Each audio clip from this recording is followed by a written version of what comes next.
अस्सलाम वालेकुम नाजरीन, मैं जावेद आलम। स्वागत है आप तमाम दोस्तों का AIMIM न्यूज़ चैनल पर। ऑल इंडिया मजलिस-ए-इत्तेहादुल मुस्लिमीन के सांसद बैरिस्टर असदुद्दीन अवैसी साहब ने कहा, नरेंद्र मोदी की हुकूमत जो वक्फ का कानून बनाने जा रही है वो वक्फ को मजबूत करने के लिए नहीं। अगर पूरी दुनिया में कोई झूठों का सरदार है तो वो उसका नाम नरेंद्र मोदी है। बनाने जा रहे वक्फ का, ये वक्फ को मजबूत बनाने के लिए नहीं। अगर पूरी दुनिया में अगर कोई झूठों का सरदार है तो उसका नाम नरेंद्र मोदी। असम में 28 लोगों को डिटेंशन कैंप भेजे जाने पर भड़के असदुद्दीन अवैसी, बोले बहुत गलत है ये तरीका। ऑल इंडिया मजलिस-ए-इत्तेहादुल मुस्लिमीन के सांसद बैरिस्टर असदुद्दीन अवैसी साहब ने कहा कि असम बॉर्डर पुलिस बहुत पक्षपात करती है, लोगों को पकड़कर बताती है कि ये विदेशी है। एक ही परिवार में अगर 6 लोग हैं तो उसमें से एक विदेशी नागरिक कैसे हो सकता है। असम में 28 लोगों को डिटेंशन सेंटर में भेजे जाने का मामला तूल पकड़ रहा है। कई मुस्लिम संगठन इसका विरोध कर चुके हैं। इसी कड़ी में ऑल इंडिया मजलिस-ए-इत्तेहादुल मुस्लिमीन के सांसद बैरिस्टर असदुद्दीन अवैसी साहब का रिएक्शन आया है।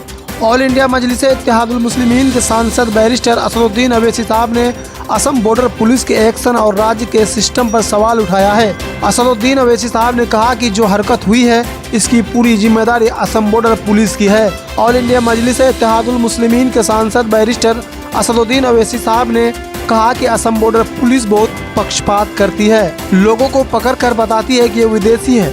असम का ये तरीका बहुत गलत है। एक ही परिवार में अगर 6 लोग हैं तो उनमें एक विदेशी नागरिक कैसे हो सकता है। असदुद्दीन अवैसी साहब ने कहा कि वहाँ बॉर्डर पुलिस किसी को भी उठा लेती है, ये पूरी प्रतिक्रिया गलत है। पकड़े गए लोगों को डिटेंशन सेंटर में रख रहे हैं। अगर पुलिस के मुताबिक ये लोग बांग्लादेशी हैं तो इन्हें वहाँ भेजिए ना। सच तो ये है कि बांग्लादेश इन लोगों को नहीं लेगा। ऑल इंडिया मजलिस-ए-इत्तेहादुल मुस्लिमीन के सांसद बैरिस्टर असदुद्दीन अवैसी साहब ने हरियाणा के फरीदाबाद में आर्यन मिश्रा की हत्या मामले में भी रिएक्शन दिया। असदुद्दीन अवैसी साहब ने कहा कि ये गाय रक्षक नहीं राक्षक हैं। हरियाणा पुलिस ने इनको छूट दे रखी है। इन लोगों के रोकने पर वो बच्चा आर्यन नहीं रुका तो उसे गोली मार दी गई। अब ये कह रहे हैं कि गलती से ब्राह्मण को गोली मार दी। हरियाणा मॉब लिंचिंग पर भड़के असदुद्दीन अवैसी, बीजेपी RSS पर लगाया समर्थन देने का आरोप। ऑल इंडिया मजलिस-ए-इत्तेहादुल मुस्लिमीन के प्रमुख असदुद्दीन अवैसी साहब ने हरियाणा मॉब लिंचिंग पर गुस्सा जाहिर करते हुए बीजेपी और RSS पर निशाना साधते हुए कहा कि संघी गुंडे हमेशा झुंड में आते हैं और सिर्फ कमजोर लोगों को निशाना बना सकते हैं। ये ग्रुप में मारते हैं, 1 to 1 कभी नहीं आते हरामजादे ये पूरे। और उनके जेब से 2800 रुपये भी छीन लिए ये तमाम जालिम लोग। असदुद्दीन अवैसी साहब ने कहा कि इसकी इतनी हिम्मत इसलिए है क्योंकि बीजेपी सरकार इनका आर्थिक समर्थन करती है। हरियाणा के चरखी दादर में बीफ खाने के शक में एक प्रवासी मजदूर की पीट कर हत्या कर दी गई, वहीं दूसरा गंभीर रूप से जख्मी हो गया। इस मामले में अब ऑल इंडिया मजलिस-ए-इत्तेहादुल मुस्लिमीन के प्रमुख असदुद्दीन अवैसी साहब ने मॉब लिंचिंग को लेकर बीजेपी और राष्ट्रीय स्वयंसेवक संघ RSS पर जमकर हमला बोला है। अच्छा, आपको मालूम वो जो मारने वाले क्यों जा रहे थे कल्याण को? वो पुलिस में भर्ती का एग्जाम लिखने जा रहे थे। जब वीडियो आम हो गया, उनसे जो सलूक किया गया तो हजरत रेलवे पुलिस को जरा शर्म आई। असदुद्दीन अवैसी साहब का कहना है कि संघी हमेशा झुंड में आते हैं और कमजोरों को निशाना बनाकर चले जाते हैं। ऑल इंडिया मजलिस-ए-इत्तेहादुल मुस्लिमीन के सांसद बैरिस्टर असदुद्दीन अवैसी साहब ने बीजेपी पर निशाना साधते हुए कहा कि संघी गुंडों ने एक बुजुर्ग मुसलमान को बेरहमी से पीटा। ये लोग हमेशा झुंड में आते हैं और सिर्फ कमजोर लोगों को निशाना बनाकर चले जाते हैं। असदुद्दीन अवैसी साहब ने कहा कि इन लोगों में इतनी हिम्मत इसलिए है क्योंकि बीजेपी सरकार इनका आर्थिक समर्थन करती है। अशरफ अली सैयद हुसैन साहब ने कहा कि इसमें भैंस का गोश्त का सालन है। महाराष्ट्र में भैंस के काटने पर पाबंदी नहीं है, तो उनको मारा गया, पीटा गया, खूब मारे उनको। वीडियो रिकॉर्डिंग करते हैं मारने की मुसलमानों की। ये ग्रुप में मारते हैं, 1 to 1 कभी नहीं आते हरामजादे ये पूरे। इसके आगे ऑल इंडिया मजलिस-ए-इत्तेहादुल मुस्लिमीन के प्रमुख असदुद्दीन अवैसी साहब ने हरियाणा मॉब लिंचिंग का जिक्र किया। उन्होंने कहा कि गौरक्षकों ने साबिर नाम के शख्स की हत्या कर दी, वहीं नासिर नाम के शख्स को जख्मी कर दिया। उन्होंने कहा कि साबिर की हत्या में 2 लड़के पकड़े गए जो 18 साल के भी नहीं थे। हरियाणा के मुख्यमंत्री नायब सैनी पर तीखा प्रहार किया। असदुद्दीन अवैसी ने कहा कि मुख्यमंत्री का कहना है कि गौरक्षक के नाम पर हो रहे आतंक को कोई रोक नहीं सकता। ऐसे में अगर कोई सरकार हमारे जान और माल की सुरक्षा नहीं कर सकती है तो ऐसे सरकार का क्या फ़ायदा। ऑल इंडिया मजलिस इत्तेहादुल मुस्लिमीन के प्रमुख असदुद्दीन अवैसी साहब ने आगे कहा कि अगर हरियाणा की बीजेपी सरकार जुनैद और नासिर के हथियारों को गिरफ्तार कर लेती तो शायद आज साबिर के कातिलों को इतनी हिम्मत नहीं मिलती। दरअसल हरियाणा में बीते 27 अगस्त को चरखी दादरी में गौमांस खाने के शक में गौरक्षक दल के लोगों ने 2 प्रवासी मजदूरों की बेरहमी से पिटाई की थी, जिसमें साबिर नाम के शख्स की मौत हो गई थी। वहीं दूसरा शख्स गंभीर रूप से जख्मी हो गया, जिसका अस्पताल में इलाज चल रहा है। इसके अलावा दूसरा मामला महाराष्ट्र का है, जहां धुले एक्सप्रेस में बीफ ले जाने के शक में एक बुजुर्ग यात्री की लोगों ने पिटाई कर दी। इस पूरे मामले का वीडियो सोशल मीडिया पर काफ़ी वायरल हो रहा है। इस बीच हरियाणा के मामले में पुलिस ने 8 लोगों को गिरफ्तार कर लिया है। वहीं महाराष्ट्र के मामले में रेलवे पुलिस आयुक्त ने घटना की पुष्टि करते हुए आरोपियों पर FIR दर्ज कर उन्हें हिरासत में ले लिया है। इस मामले को लेकर लोगों में काफ़ी नाराजगी है। वहीं BSP प्रमुख मायावती ने भी गुस्सा जाहिर करते हुए सख्त कार्रवाई किए जाने की बात कही है।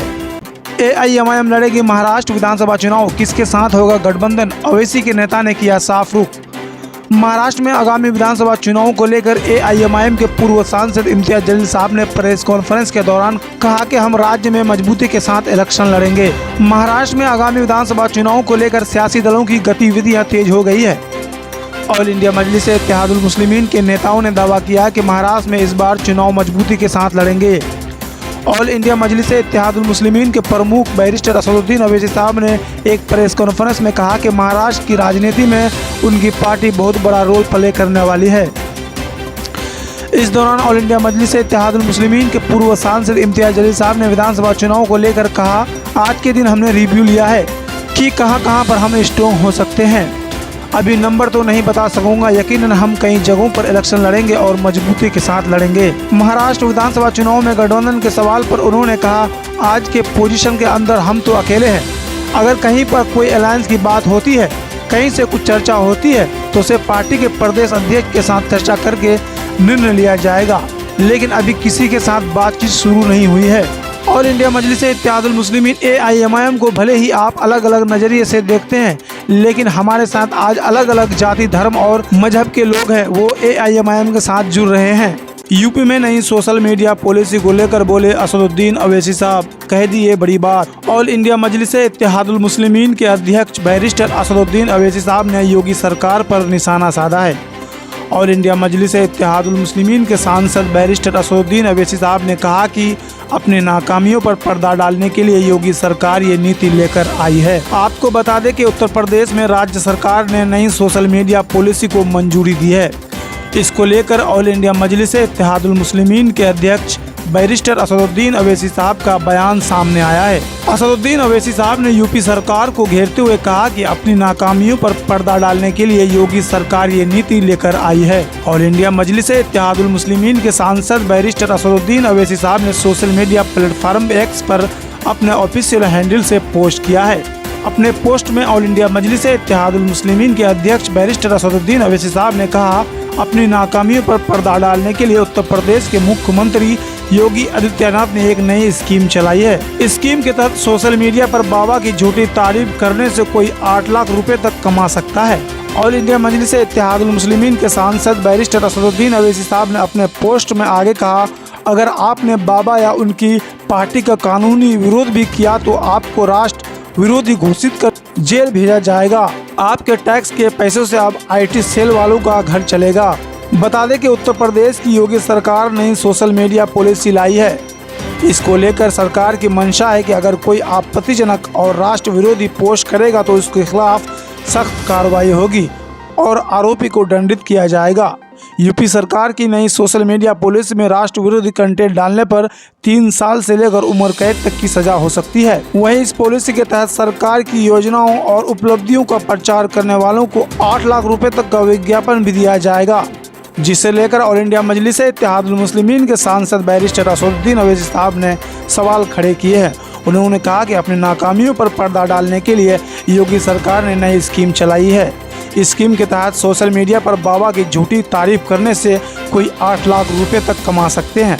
अगर आपने बाबा या उनकी पार्टी का कानूनी विरोध भी किया तो आपको राष्ट्र विरोधी घोषित कर जेल भेजा जाएगा। सियासी व रुकड़ी वसीम मौत मामला। कांग्रेस के बाद अब ऑल इंडिया मजलिस इत्तेहादुल मुस्लिमीन के शेर सांसद बैरिस्टर असदुद्दीन अवैसी साहब ने उठाए सवाल।